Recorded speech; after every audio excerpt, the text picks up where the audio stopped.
Hey YouTube, I got a new book review for you. Today we're going to be talking about A Valley of Shadow by Lee Patton. A Valley of Shadow by Lee Patton. And before we get into the book, I want to just talk about the edition that I have here. This is a weird thing. Amazon sent me this version, and from what I've gathered, this is a first edition that came out sometime earlier last year. The whole thing was revised in October of last year. So the version that Amazon sells actually includes an additional story that's not in this book that I've got here. And the cover has been revamped a little bit too. The cover that you see in the version from October is much better. It's the same artwork, which is a nice piece of artwork, but it's just, you can see the title on the cover. It just makes more sense the way that it's presented currently. So if you order this from Amazon, and just a spoiler alert for you, I do think you should order this because it's a really good book. You're going to get the current version that has this additional story in it. Before we get into the story and everything, very quickly, let me just give you a brief biography of Lee Patton because I had never heard of this author before. I think this is probably his first thing that has been published in print.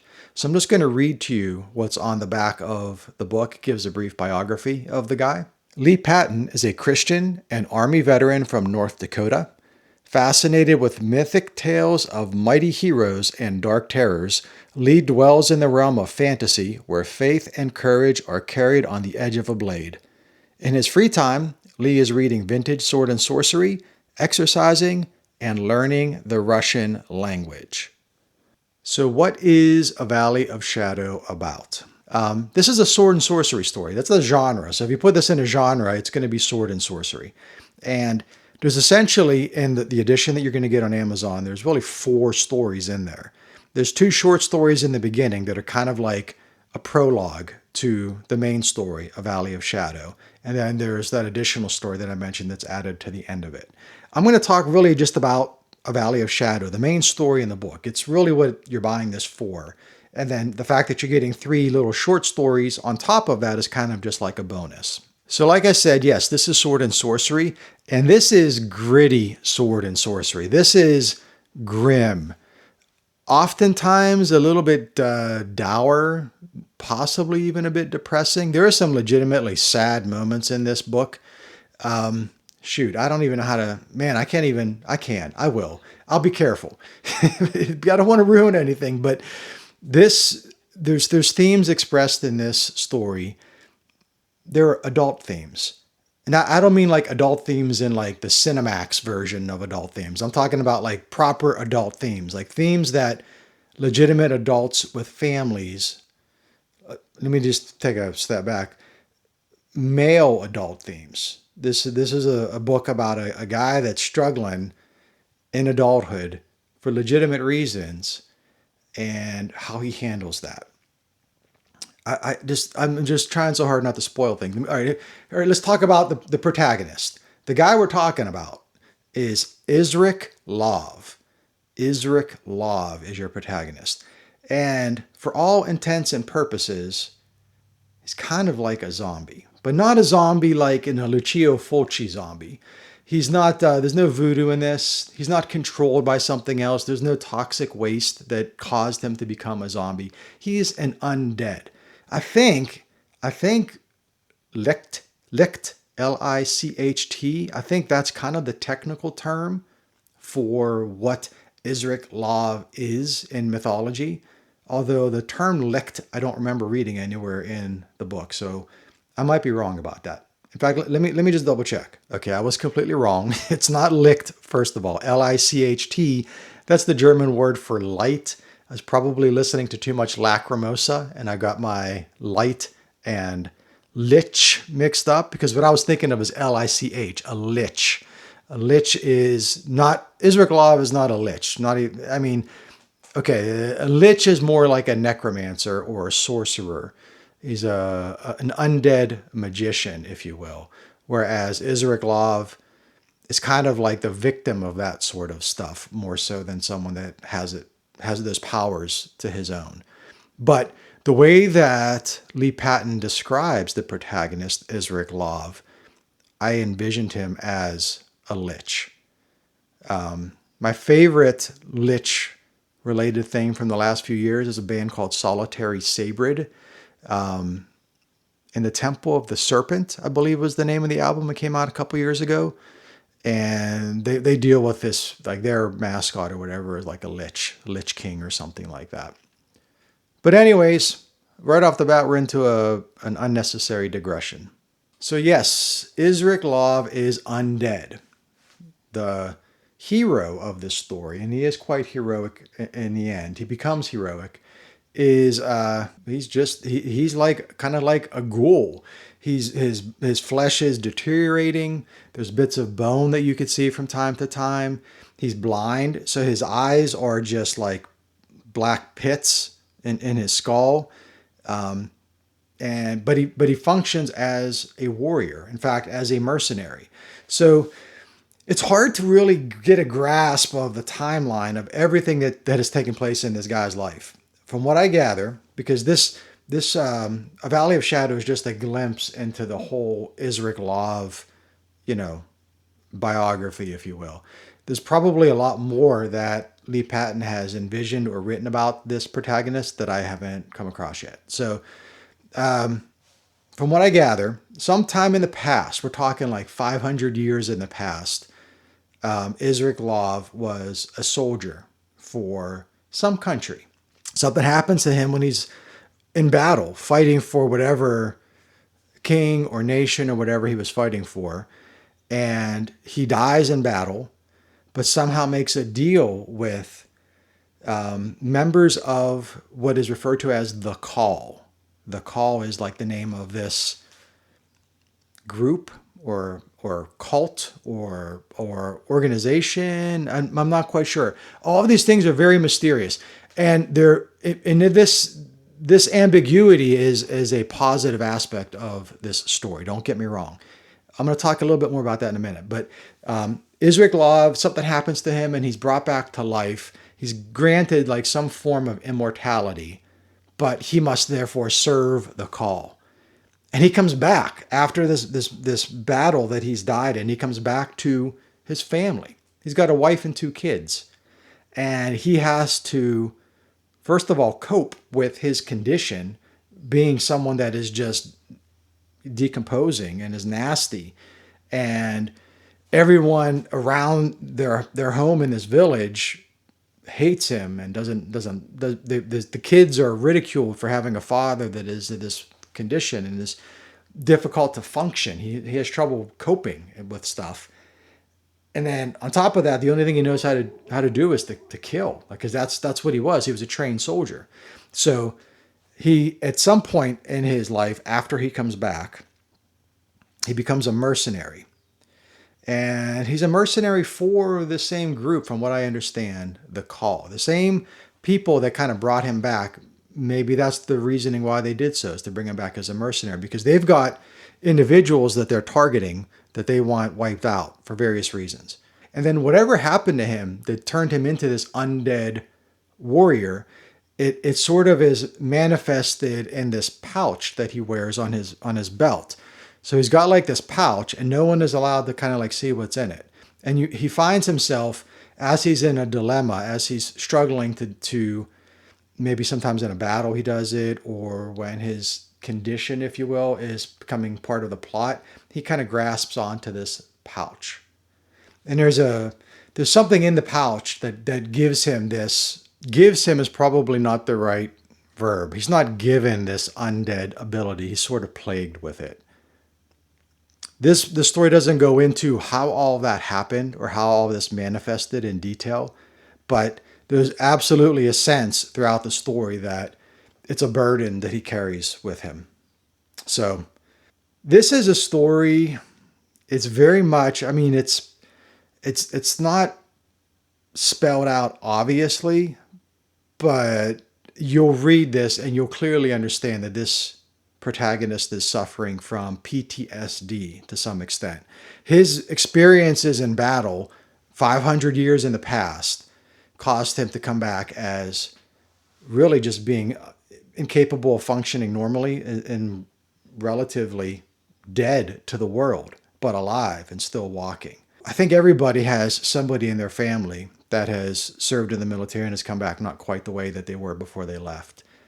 And if you know anybody like that, I think a lot of the dramatic moments in this story will resonate with you.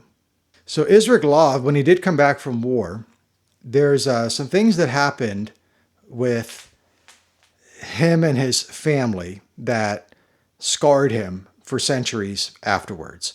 And I can't tell you about all that because it would be considered a spoiler. Kind of just imagine the worst possible thing. Like, what is the worst possible domestic incident that you have seen in some sort of like police body cam video or read about in the news or something like that? Think about the worst possible one and then multiply it by 10. And that's pretty much what happened. Okay. So, dude is carrying this burden of what's gone on with his family for centuries and centuries. All he knows how to do is to kill. He's kind of tied to this organization or this cult or whatever you want to call it, called the Call. And he's bound by them. He can't, like, there's moments in the story where he wishes that he could just die, but he can't just die. There's very sad, introspective moments where he just wishes that he could just fall into a grave and finally achieve some sort of peace. Introspect. All right. So one of the things I like, I got to choose. I got the good, bad, and the ugly coming up, but there is a lot of introspection in this story. And if you know anything about me, I adore introspection. This book was recommended to me by my buddy Matthew Knight, and it's good to know that I've got a friend that knows my taste so well to recommend something that is kind of right up my alley. And this book is really right up my alley. So introspection is key for me. I enjoy writing introspection in my stories, and I enjoy reading it from others. And in Sword and Sorcery, you don't always get a lot of that. He's on a mission. The Call sends him out to assassinate someone. It's kind of like an old rival of his from the past, I believe, is the way it reads to me anyways. And on his quest to find this rival and assassinate this person, he comes across a stray girl that's running through the forest. And she's being chased by these three men that are kind of dubious. He's not quite sure if these men are trying to harm her or what. They explain like that she's escaped from the village and they're trying to help her and they want to bring her back to safety and everything like that. He kind of has a little bit of a doubt about it, but he's so detached that he just wants to continue on his mission and find this guy that he's assigned to assassinate. But at the same time, this girl reminds him of his daughter from 500 years ago. So he's kind of pulled in both directions. Of course, you can imagine, this is not a spoiler. I think anyone would assume this is the case. He makes the right decision to pause his assassination on this other person and seek this girl because she runs off. She runs off into the darkness in the woods, and he's not sure these three guys are going to hurt her or not, but he wants to help her. And that's really where the story kicks off, is that he tries to find her, and she doesn't trust him. Well, why should she trust him? I mean, he looks like a Walking Dead person. I mean, he's just gross, right? So that's part of a struggle too, is he's trying to, he'll find this girl in a different location, he'll encounter her, and he's trying to convince her that he's not a threat, but he can't. And that's also something that I think people that struggle with PTSD probably experience in the real world too. They come back and there's a certain stigma to someone that has served in the military, and not everybody wants to trust that person after that, or maybe they're looked down upon, or maybe they just struggle to make normal relationships with people after that. And I think that's part of what's going on here with his relationship with this girl, on top of the fact that she looks very much like his daughter from 500 years ago. So as you might assume, in his quest for finding this girl that's ran off into the forest, he encounters various other entities and foes. Let me just say this. There's another figure that's an important figure in the story that is kind of like a spirit of the forest. And sometimes it seems malevolent. Sometimes it is benevolent. Ultimately, it's very sympathetic to this girl that is lost, and it's kind of a protector of her. But there's some conflict between Isric Lov and this spirit of the forest throughout the story. So it might sound like some of the stuff I'm telling you is sort of like high fantasy sort of things, and it's not. This is really straight up sword and sorcery.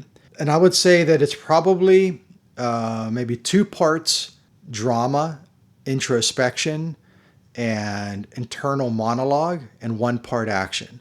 And that ratio is different than on a lot of other sword and sorcery stories. This is weighed more heavily towards that internal narrative and the struggles of the protagonist, more so than the action.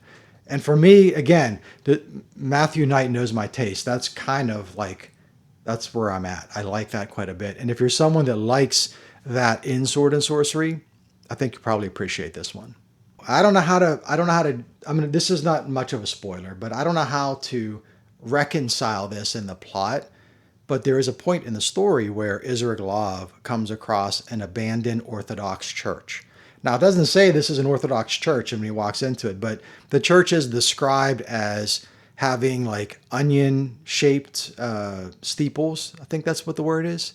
The iconic image of that, when combined with mentioning an 8-pointed cross. When you combine onion-shaped steeples or whatever with an 8-pointed cross, that's basically an Orthodox church, Eastern European Orthodox church. He talks about the fact that the church was established in honor of the Redeemer being Jesus, right?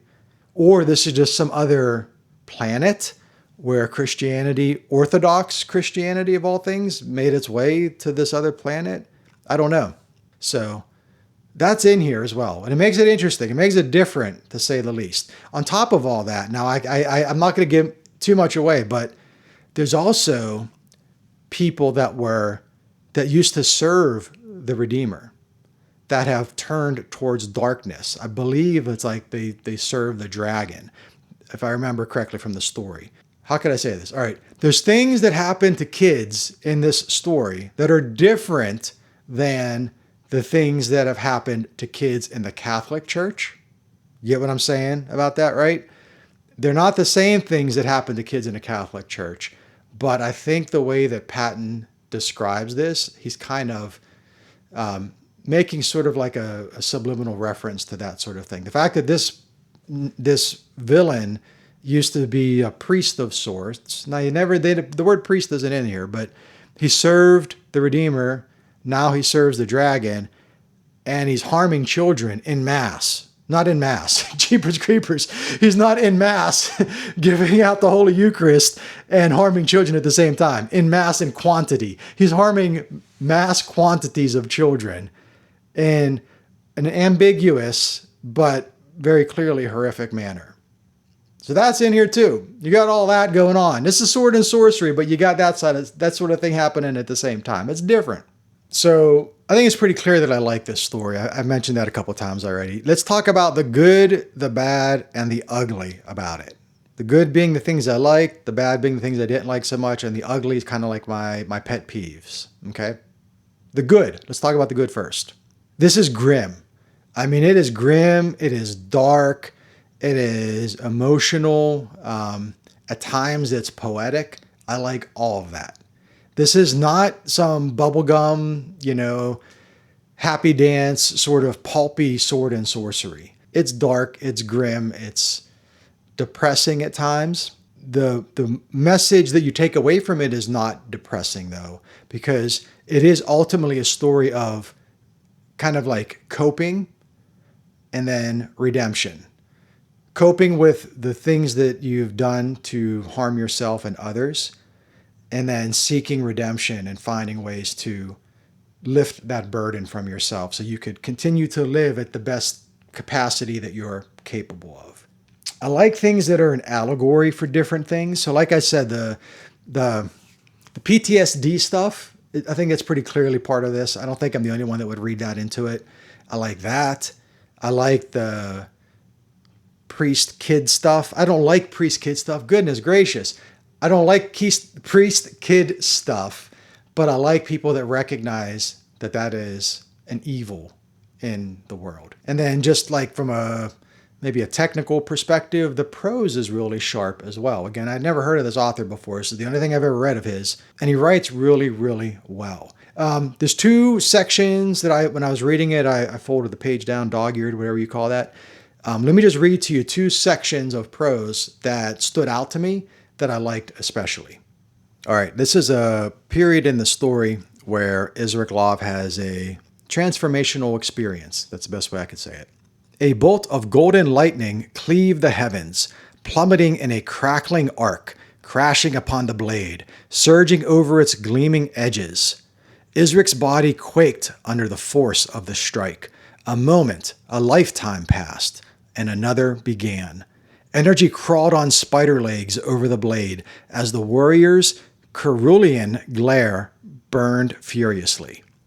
He swung the blade down in a resplendent arc. That same instant, a fusillade of thunderclaps hammered the valley, and a wave of pressure rolled over the lake, no longer dreaming. And the darkness covering the land of Enostrin trembled, imperceptible to all but Isric Lov. This paragraph kind of gives you some insight into Isric Lov's character and some of that introspection that I mentioned liking so much. Isric wished that he could feel the shock, the despair, the cosmic sorrow born of such horrifying affliction, that it could only be remedied by a single final plunge into the void, into the depths of eternal madness. But the only thing Isric Lov felt was wrath. The blood that no longer flowed through his veins boiled. The heart that no longer beat hammered against his chest. The tattered remains of a soul, clinging to the last vestiges of humanity, burned with a heat that could no longer be contained. Again, beautifully written. You get a really strong insight into this guy's character from these very straightforward paragraphs. That's the good. And there's more good to this, but those are the things that I like the most. The good definitely outweighs the bad with this one. But I do got to tell you, I had to pick something out that I thought was bad. And the main thing for me is flashbacks. Now, I like flashbacks. I write flashbacks. I think flashbacks are a very important plot device. But what I don't like is sort of like a back and forth, where one chapter is the present day, next chapter is a flashback. The next one is another present day. The other one is a flashback. And it's kind of like 2 steps forward, 2 steps back. Now, I know this method of storytelling has probably been around forever. I don't know. I'm sure it's existed before film, but it's always bothered me. But it bothers me especially now because this is just something that every film that comes out, every series that's put on some sort of streaming platform or whatever, they all use the same thing. It's all marketing. It's all screen time. The more they could drag something out on film, on television or whatever, the more you're looking at the screen, which means there's the more opportunities to put ads in for it. And all of the algorithm for all of the streaming services are all rigged by screen time. Even on YouTube, I don't monetize my 2 YouTube channels. I don't think I ever will. But people that do monetize them, you'll notice that their videos tend to be longer. My videos are longer because I ramble, but they'll do it intentionally to kind of keep you glued to it because the longer you watch, the more they get paid. All of this is part of our marketing culture now. Even movies that are made for theatrical release, they're put into the theaters, but a lot of the money's made in streaming afterwards. So even those scripts are written in such a way with this herky-jerky back and forth. I just watched, what the heck was the thing with Project Hail Mary? And it annoyed the crap out of me because that movie was like almost 3 hours long and it could have been an hour and a half. And it did the same thing. It dragged on and on because there was so much present day stuff and then flashbacks, present day stuff and flashbacks. So why is that a bad thing why is that not the ugly? Why is that not just a pet peeve of mine?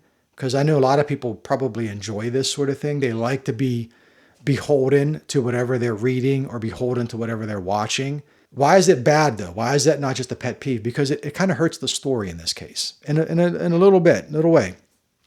I'm thinking if I was an author and I was writing in this manner, there would be things that I would like to reveal about the character, motivations, or the way that the character reacts to things that he's confronting in the story that I can't. I can't reveal that yet. I got to wait because I know that the next chapter is going to be a flashback.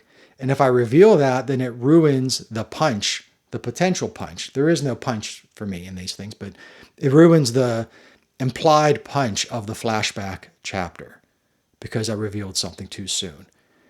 And I think withholding that bit of character development or withholding that bit of the plot, I think it actually hurts the protagonist. The protagonist is not able to behave naturally in the story.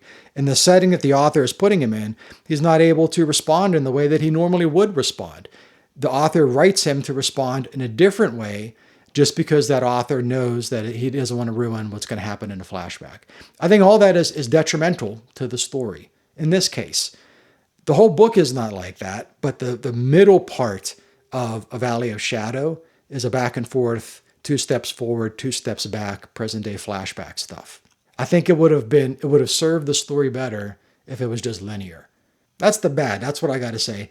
And I don't think it's an ugly. I think it's a bad because I have a hunch that other people may agree with me when they read it as well.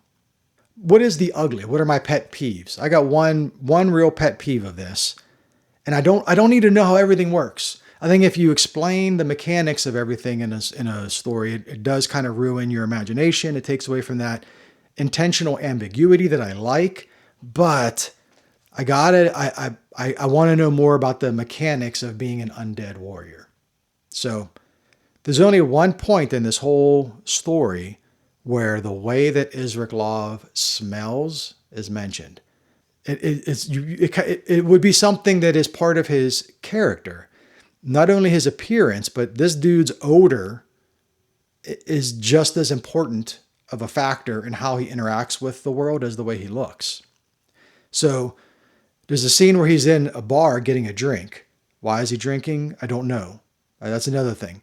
The whole thing with what this guy feeds on it's probably ambiguous in a good way, but there's times that he eats things he shouldn't be eating.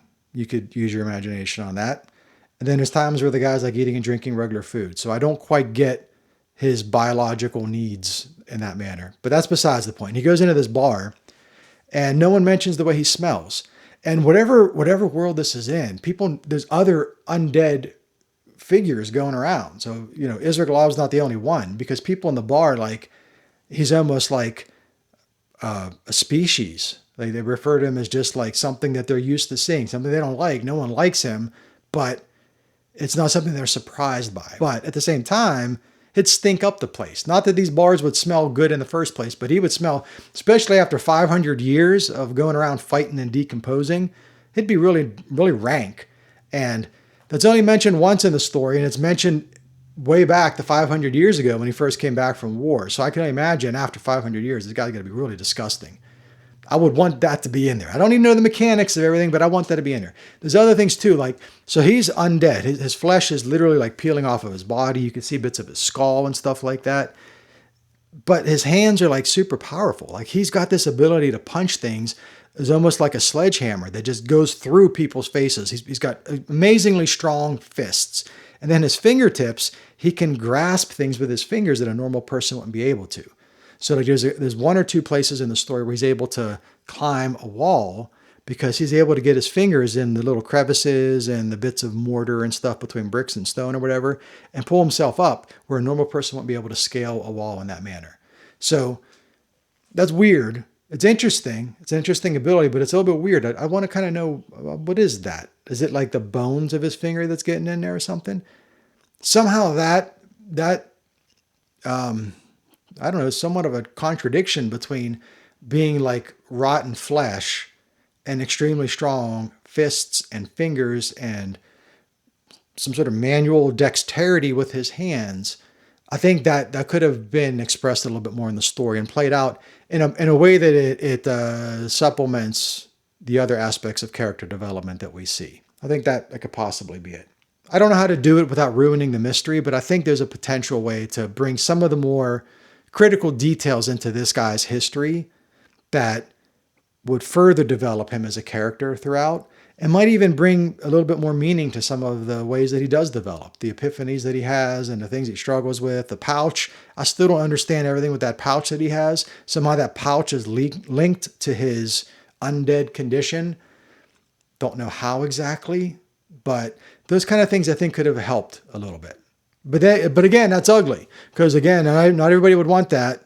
That's my personal pet peeve, just me speaking, subjectively of the things I'd like to read more about.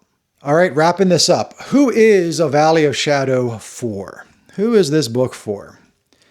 I think primarily this is for someone that wants to read about a traditional male father figure.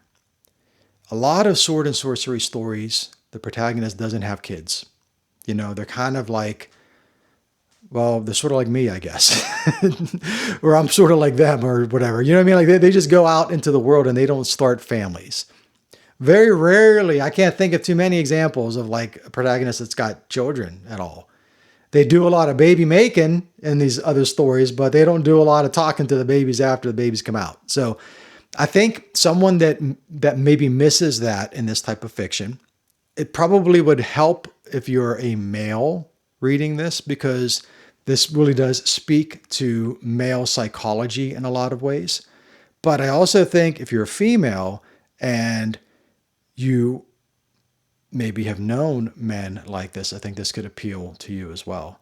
But who am I kidding? There's no women watching this video. So if you like religious undertones, you don't have to be a Christian. I am not a Christian. You don't have to be a Christian to respect the way that very subtly Christianity is woven into the plot of this story.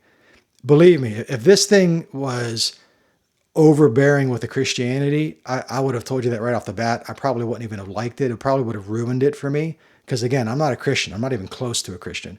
So, but I understand the importance of Christianity more so from a cultural perspective than anything else. It's kind of like a crusader vibe in this as well. So if you kind of like that sort of thing, and that could be possibly why Matthew Knight stumbled across this. I need to ask him how he found out about this book and recommended it to me. Okay, he's really into the Templar stuff. There's a little bit of that going on here too. If any of that appeals to you, then yes, this might be for you. Again, introspection. If you want sword and sorcery that is just not your typical cookie cutter pulp, you know, I read Conan, so let me just retell Conan and give the guy a different name or something like that. This is for you. And then finally, I would say if you like stories of redemption, where the protagonist is not an anti-hero, but he's not a traditional hero either. He's not a romantic hero. If you want a grim, like truly grim, grisling, grim tale about someone that struggles to become the person, or maybe wants to recover the man that he once was, and seeks to achieve that level of redemption, like truly achieve it too. It's not like this story is not one where the guy goes on a quest and by acquiring something, he achieves this redemption. You know, I don't know, like gets the magic sword, and by getting the magic sword, he is now redeemed, or rescuing the princess or whatever. There's no princess to rescue here. There's a little girl that's getting rescued. It's not like that. His redemption is all internal. It's true redemption. It's like redemption of the soul. If that sort of, you know, scheme appeals to you, then this is right up your alley. All right.